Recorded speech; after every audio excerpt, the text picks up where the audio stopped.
Hello and welcome back everyone. I'm really glad to have you here.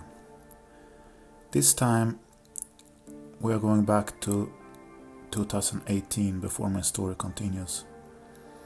Because something happened 2018 that I think is really important to show.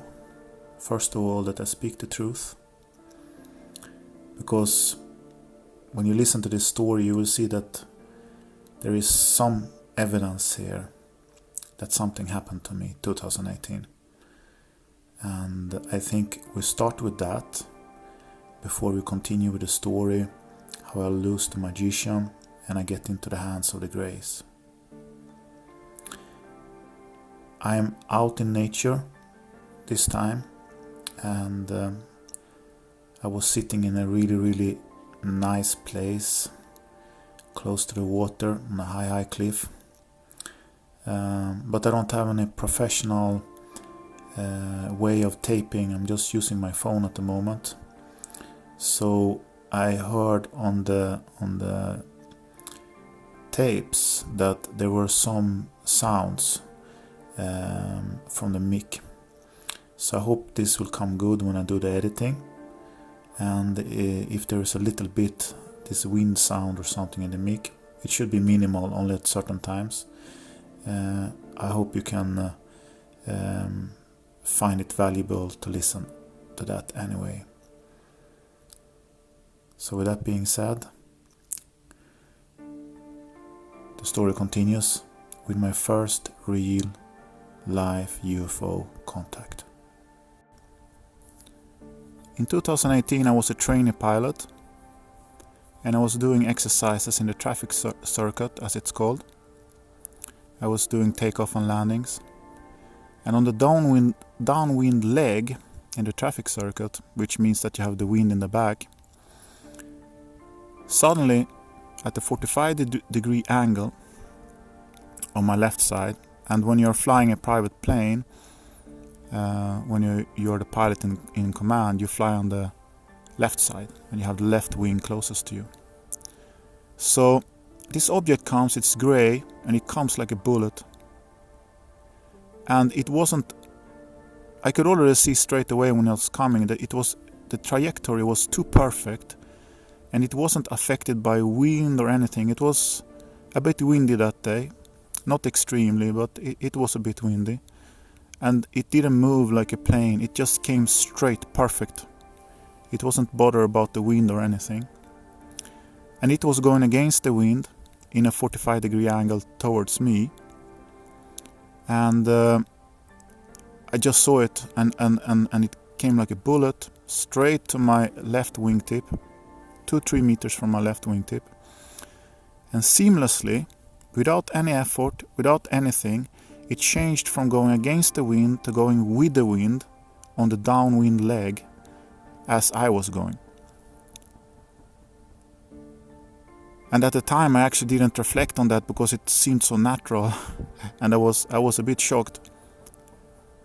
So I could see this object very clearly, and I will put a picture here on my video so you can see it. I made a rendering of it.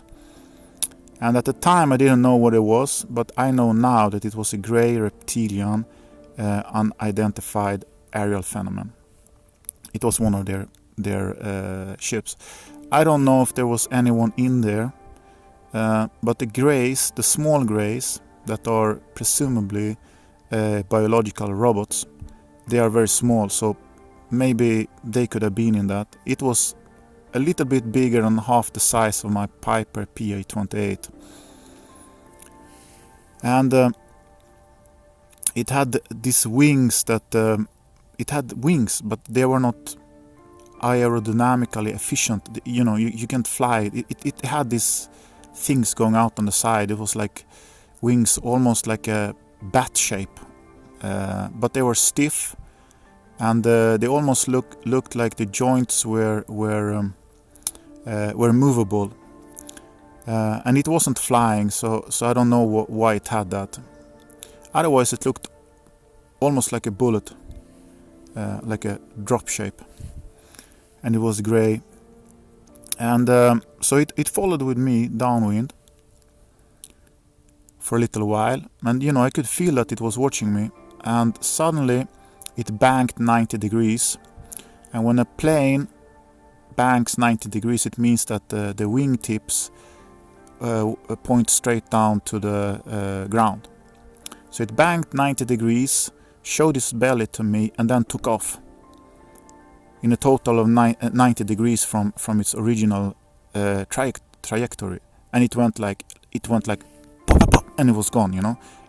There is nothing we have that moves like that. And it wasn't affected by gravity, it wasn't affected by wind, it wasn't affected by anything, and it moved perfectly. Like even our most expensive fighter jets, they don't move in the sea of the air like on micromillimeters. It was so perfect moving in the air. That was like very special to see. And it had that layer that was like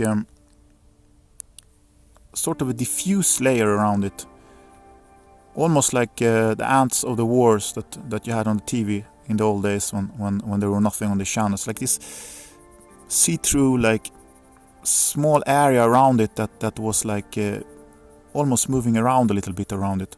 But I could see the object completely clear, otherwise perfect. It didn't have any features, it didn't have any windows or nothing. It just had this drop-shaped, almost like a bullet or something like that. And then this strange appendixes on the side, which weren't the wings because it wasn't flying. And then on the end of this so-called wings or appendixes, there was like this small square area with something black in it. That's all. Otherwise, it was just gray. And so it took off like a bullet, and I was very shocked. And I was speaking with the air traffic control because I was doing exercises, and they didn't see anything on the radar. They didn't see anything.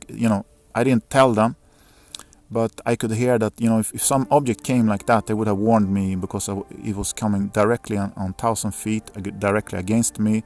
So they have told me to make a 360 or change my course or do something. So they couldn't see it on the radar. So I didn't report it, because even though it's easier to speak about these things today than it used to be, you don't want to be famous for being that pilot that talks about UFOs. So I kept quiet, and nothing more happened.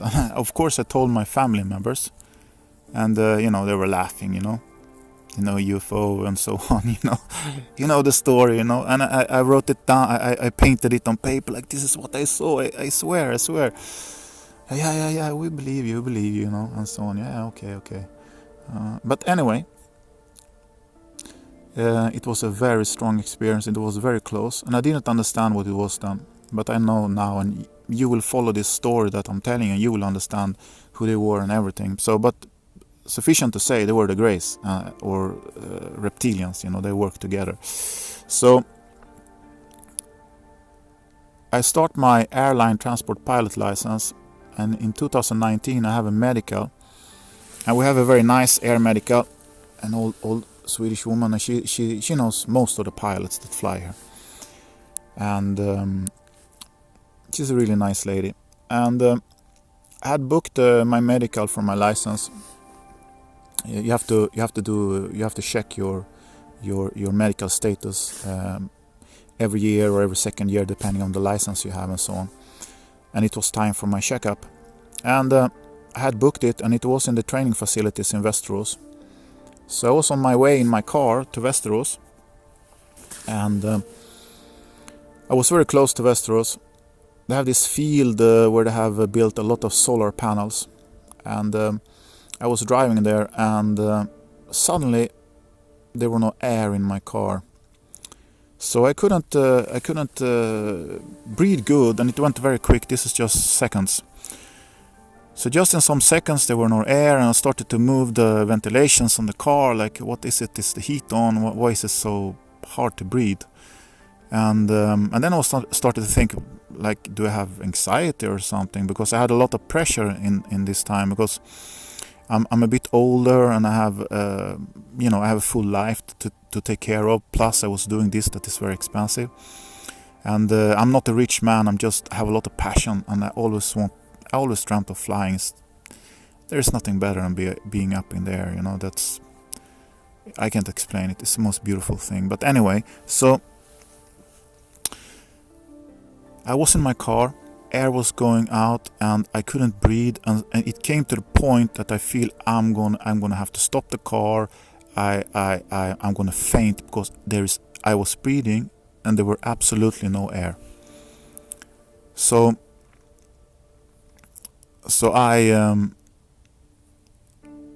I started to feel that the car was going up in the air.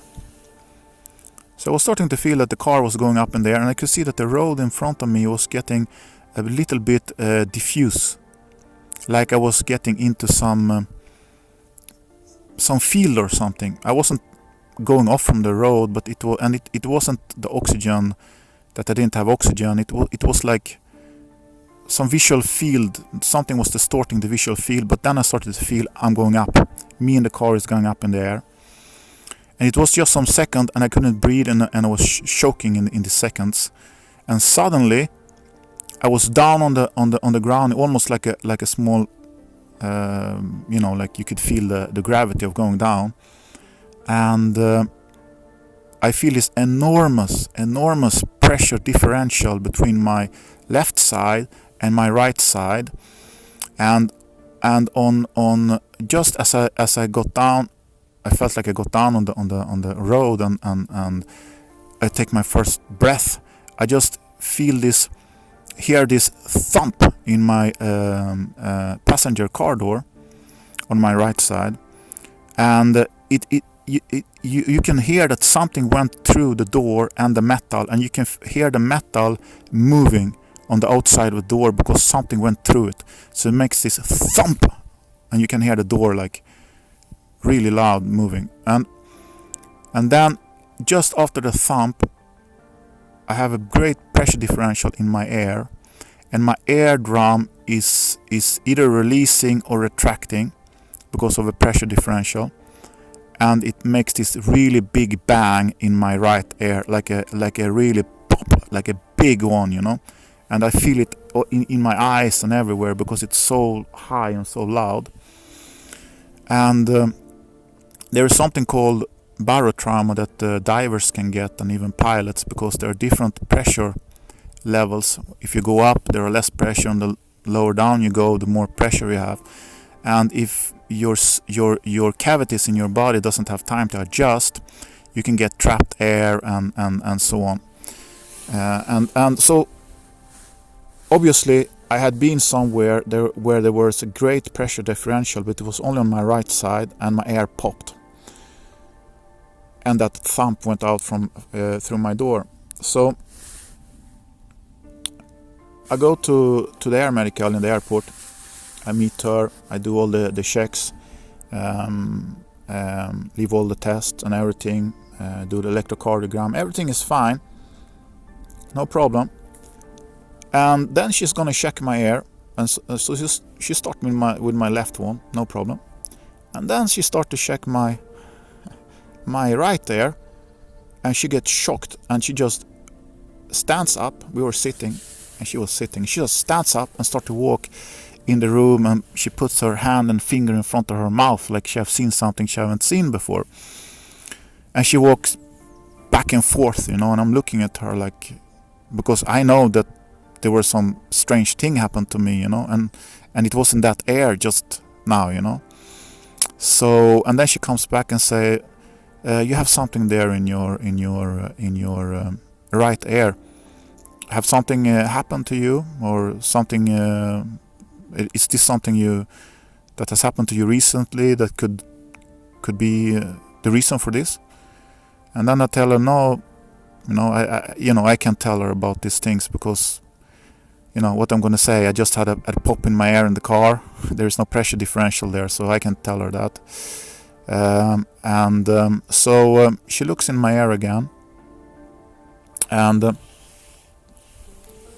then she says, "There, you have something white in your ear, Like maybe you have had some pressure differential, or do you have you had an ear infection? I haven't had an ear infection for many years. So yeah. Anyway, she was always a bit strange after that, because if you have a barotrauma, you should have in both of your ears there should be some if it had been recently, it should show up, you know. It was only one ear. So yeah, I just want to tell you that, because at this point, this was 2018, 2019, before I woke up, I didn't understand anything of what I understand today. I had visions.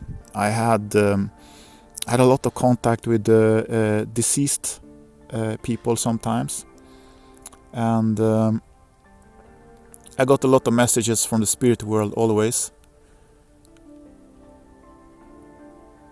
And I had that, but I didn't have any galactic contact. I didn't have these advanced visions or nothing at this time. Here my story ends about my first UFO encounter, my first real life close UFO encounter. And next time we will be back in 2021, and my story continues. I want to say thank you for listening to me and to my story, and there will be parts that are really interesting and really special during this experience when I tell you everything that has happened. So I'm really glad that you are here, and I'm new to this YouTube, and I'm trying to learn how everything works, and this thing, I'm doing it not for myself, I'm doing it for everyone, and I don't want to make too much commercial or do anything, because this has to be as true as it can be, so people can resonate with this and understand I'm telling the truth. Because when people hear something like what I have to tell or what I'm saying, most people, 99.9% of the people, is gonna say that this is not true. And I'm not speaking only for myself, I'm also speaking for my galactic contacts. And I don't know how this will evolve. We have a personal contact, but I don't know if we are going to evolve this to more public contact. So I will not say that. I made a public announcement in one of my previous videos recently, and if there are any more, I will do that. But it is important to understand that those kind of things really attracts people in the wrong way, and it's not good if people just want to have that kind of quick sugar fix. Because what this is all about is we as a human race, each and every single one of us, rising up, standing our own grounds, and remembering that we are the force. We are the ones that can fix this. Each and every single one of us is God's creation, and it's the most beautiful thing. And we should value ourselves, each and every single one of us, and understand that we have to be our own leaders, and we have to trust only ourselves, and we have to find our own truth in everything we do, and that is the new earth. And that's why I'm giving you this story. So if something sounds extraordinary, or if I sound like I have an extraordinary experience, it doesn't mean that you will not yourself have this experience soon in the future, because things are gonna happen. And because things are gonna happen, I took this decision that I will tell you what I know. And what I know and what I've experienced is true. I might not be able to judge everything perfectly, because I'm one person and everything goes to my subjective consciousness. But I know that this is important, and I'm really glad you're here and listening. And maybe more people will understand soon in the future. With that being said, I'm not very good at YouTube, and I have understood that you have to like, share and comment, and someone said in some program yesterday I listened to that one share is worth 15 likes. I'm doing this not for fame, not for something to live on. I'm doing this to get my story out, because we're going to have a change in the world, and I know that the knowledge I have and the experience, especially experience, it will be very, very, very valuable for many people. I believe that anyway. And so please do all the things that you're supposed to do on YouTube: like, comments, share, and do that. We are not doing that to make anyone famous or make this I see some of these people out there on the internet, and they're like preachers, and they say comment and like and subscribe and have this motivational speech, and they speak about the light soldier in you and so on and so forth. Look, my message is from the heart. It's my true message. The only reason is we need to spread this, because if more people can understand how the fabrics of the world functions, we will get more powerful, and the more powerful we will become, the more dangerous we'll be to the dark forces, and we will take down the dark forces. That's what we will do. And everyone that listens to this, you get this. I understand that, and I'm very happy that you're here. So with that being said, another time.